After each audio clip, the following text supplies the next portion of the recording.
everyone, it's Haley, and today I'm going to be launching a new series on my channel called Rapid Reviews. So I'm going to be doing spoiler-free reviews in under 5 minutes.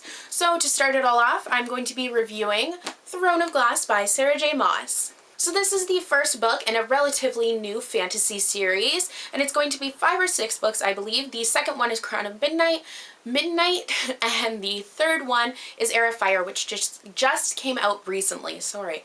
And then there's also the prequel novellas, which are in the bind up The Assassin's Blade. So this book follows the story of a female assassin named Selena Sardathian, and she lives in this very fantastical world.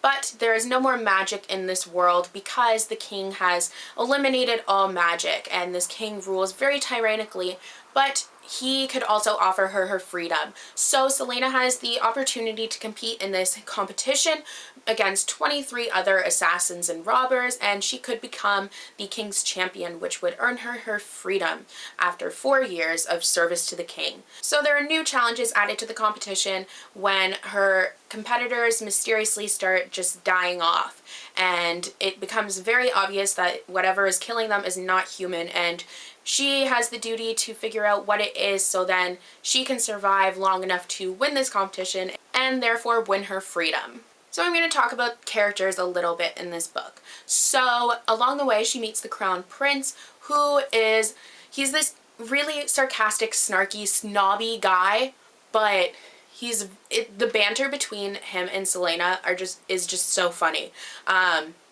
And on that note, Selena is just such a lovable character. She's just such a badass. She doesn't let anyone tell her what to do. She knows how to make her way in the world, and she doesn't need anyone guiding her or anything. And you just cannot help but love her because she has just this sass, and she always has like a witty remark on the tip of her tongue, and it's awesome. And she also meets the captain of the guard, who is named Kaol, and he's this really, like, he seems very hard on the outside, hard and like unapproachable, but you can tell that he just is such a nice guy on the inside, and he just has this loving side to him, and it's just great. And then there's also the Princess Nehemia, who she befriends in the castle. So she's a princess from one of the nearby kingdoms, and she is just really, I had a kind of hard time liking her. She